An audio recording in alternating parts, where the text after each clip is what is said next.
What is going on, everybody? Thank you for checking out this video. I am guessing that you found your way here because you would like to figure out how much you can make at the top 10 old school RuneScape bosses of 2020. Now, to find this information, I have scoured YouTube videos from other content creators and myself included. So thank you guys out there for putting this data together to give us a more full picture of what we can expect.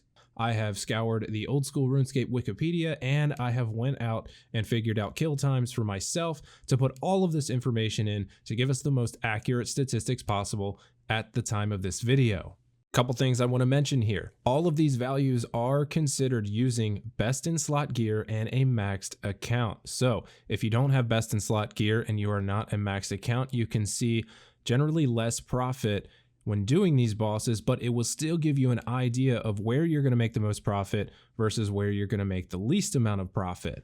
I also want to mention here that I did not include supply costs in this. This is just an average gross value of income per hour. So the gross value is going to be the total money that you bring in without subtracting supplies, just in case you didn't know what a gross value is. But it still gives us a great idea of what the top 10 bosses are, because even for all of these bosses, there are some that use more supplies than others, but the values generally remain the same, giving them a top 10 all the way down to number 1 spot. After watching this video, and if you have never done one of these bosses or more than one of these bosses, you can check out the description below. I have a beginner's guide to almost every boss that is listed in this video. So if you want to get going and trying to make all of this money that you can possibly make, check out the description below, check out the guides, let me know what you think in the comments below. And with that, let's go ahead and get started with this top 10 list. Number 10. Ozora. To be 100% honest with you, this one shocked me a little bit. I did not expect Krill to make this list, but after doing the research and finding out the kill times for myself, I figured out that you can get somewhere between 13 to 15 kills per hour at the Zamorak God Wars dungeon boss if you're using an ecumenical key. Now, as for the GP per kill, you can see somewhere around 150,000 GP, and this is with the uniques factored in. When we add the minion kills in there, which you should be killing every minion rotation with every boss kill, you'll see somewhere around 166,000 GP per kill. The GP without uniques falls all the way down to 17,000, but I hope your RNG isn't that bad that you don't see any uniques. As for the gross GP per hour, we are looking at somewhere between 2.15 and 2.5 million GP per hour, giving us an average of somewhere in the middle of 2.325 million GP per hour at the Zamorak God Wars dungeon boss. Number 9. Venna Nautilus. If you didn't know, Venna Nautilus is a wilderness boss but has an incredibly good drop table. Now, there is a safe spot that you can set up, which I show in the guide that is listed in the description below, that literally requires you to never take any damage as long as you can get the hang of setting it up. So if you're interested in finding that out, head down to the description, check that guide out. As for the kills per hour, you can see somewhere between 23 and 26, giving you a GP per kill of 102,000. As for the gross income per hour, that will put you somewhere between 2.35 and 2.65 million GP, giving us an average of 2.5 million GP gross income per hour. Number 8. General Grodd. General Grodd is another God Wars dungeon boss making this list. As for the mechanics, it's generally the same as Ozora. There are a couple different attacks that can cause different damage in different ways, but if you can do Ozora, you can definitely do General Grodd.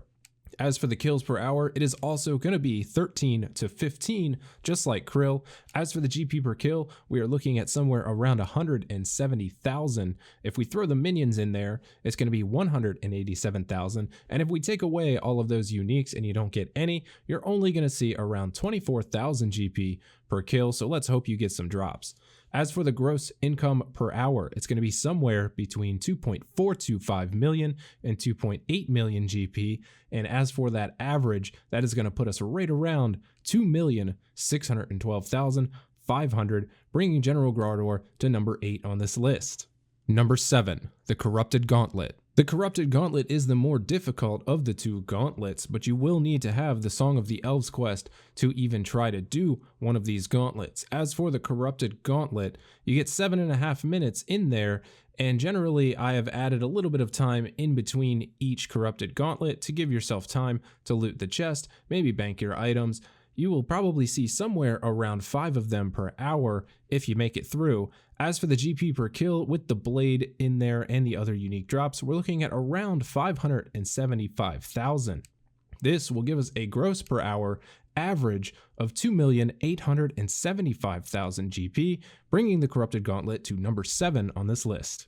Number 6, Cerberus. There are a lot of people out there that really don't like Cerberus because of the normal loot drops that you can get, but the upside of that is Cerberus drops 4 different crystals, 3 of which are worth a decent amount of GP. The Smoldering Stone, the Eternal Crystal, and the Primordial Crystal can bring you in some decent money. Nobody really likes to see a Pegasian, but it is on the drop table. These crystals are a drop rate of 1 in 512 for a particular one, but your chances of rolling the drop table at all are 1 in 128, so that's a pretty good chance to me. As for the kills per hour, you'll probably see somewhere between 32 to 36 once you get good at Cerberus and if you're using best in slot gear. As for the GP per kill with the uniques in there, you can see somewhere around 91,000 GP per kill. This gives us a gross income per hour of between 2.9 and 3.275 million. Our average income per hour is going to be somewhere around 3,087,500 GP. Number 5, Kree Ora. Making this list is another God Wars dungeon boss, and this is going to be the Kree Ora boss, who is the Armadillo General. For this boss, you can see somewhere between 16 to 18 kills per hour if using an ecumenical key. If you get really good, you might even be able to see higher than that, but I like to think that is a more human average. As for the GP per kill, we are looking at 230,000 GP. With the minions thrown in there, this increases to 250,000, but unfortunately, without uniques, it is the lowest of all of the God Wars dungeon bosses, 11,000 GP per kill without any uniques. As for the gross value per hour, 4 million to 4.5 million, this gives us an average income per hour of 4,250,000 GP, bringing Kree Ora into number 5 on this list. Number 4, Vork. The Money Dragon falls into number 4 here. Vork is a quest boss that requires Dragon Slayer 2 to even be killed. Now, as for this, if you get really good and if you're using the Dragon Hunter crossbow, you can see somewhere between 30 to 34 kills per hour at maximum efficiency. At current Grand Exchange prices, the average income per kill is around 140,000 GP at Vork. This gives us a gross value of 4.2 million to 4.75 million and an average income per hour of 4.475 million GP. Number 3, Ozora. Following the Money Dragon is going to be the Money Snake Ozora. Now, as for the uniques here, they are also 1 in 512, just like Cerberus, but you get 2 rolls on the drop table, effectively dropping this rate to 1 in 128. Now, as for Ozora, you are looking at somewhere between 28 and 32 kills if you are pretty decent at Ozora and can make good time. As for the GP per kill, it is 10,000 more than Vork at 150,000 GP per kill.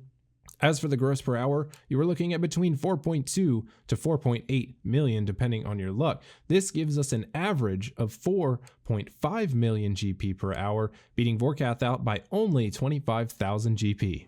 Number 2, the Alchemical Hydra. The Alchemical Hydra is the highest level Slayer boss in old school RuneScape, requiring a Slayer level of 95 to kill. The Alchemical Hydra can only be assigned by Konar, the Slayer Master up there on Mount Karum, so you're going to need a decent amount of Slayer points if you want to farm Alchemical Hydras. As for the kills per hour, 25 to 28. The GP per kill, 214,000 GP. If you include the rares in there, and this does include that Hydra Claw, which is a 1 in 1,000 drop.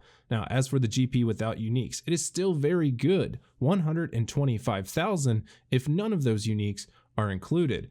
As for the GP per hour with no uniques, it's going to be 3.125 to 3.5 million, but when we throw those uniques in there, 5.35 million to 6 million GP per hour, giving us an average income per hour of 5,675,000 GP. Number 1, Theater of Blood. I'm going to go ahead and guess that most of you figured that the Theater of Blood was going to be the number 1 spot on this video. Now, this is elite endgame content, but it can bring you the most GP in the game. Now, as for the kills per hour, you can probably see 2, and I am basing this off of 4-man raids with no deaths. Now, if you have 5-man raids, you might be able to push a little harder than that. And even in a 4-man raid, you might be able to see 3 raids per hour if you're incredibly good, have a good team that works well together, and fast. As for the GP per kill, the drops are 1 in 9.1, and this is assuming that the team has no deaths. So 1 in 9.1, averaging all of the drops prices currently together, the GP per kill is somewhere around 3 million GP. So since we can do 2 of these per hour, if you do enough raids and over a long enough amount of time, your average income per hour from the Theater of Blood at the time of this video is 6 million GP. So there you have it, guys. Those are the top 10 old school RuneScape bosses for gold per hour income in 2020. Now, I know it is early in 2020, and maybe I might go back and revisit this video later in the year. I know that the Nightmare of Ashihama has just come out, but these items are still new at the time of this video being made, so they are still incredibly expensive. So I do believe it does deserve an honorable mention. The Nightmare of Ashihama can net you a lot of money per hour if you happen to get lucky and get one of those Inquisitor's drops, the orbs, or the Nightmare staff. But since the prices haven't settled, I didn't want to include the Nightmare in this video. So as always, everybody, I would like to thank you for watching this video. I hope that you might have learned something in this video. If you have any questions or comments, please leave them down below. I do enjoy coming home from work every day and checking out my YouTube Studio app and going through all of the new comments. So I try to reply to everything that I possibly can. If you liked the video, please leave a thumbs up down below. They really do help the video's popularity. And if you haven't done so yet, you can tap the subscribe button. It is in the bottom right corner of the video, on the end screen, or below the video. And one last thing, if you have your ad blocker turned on, you might want to consider joining the channel as a channel membership. You will get certain perks from this channel membership, such as emotes in my live stream chats and channel member only posts on my community tab. So thank you guys for watching. Once again, I will see you all on the next video. Take it easy, everybody.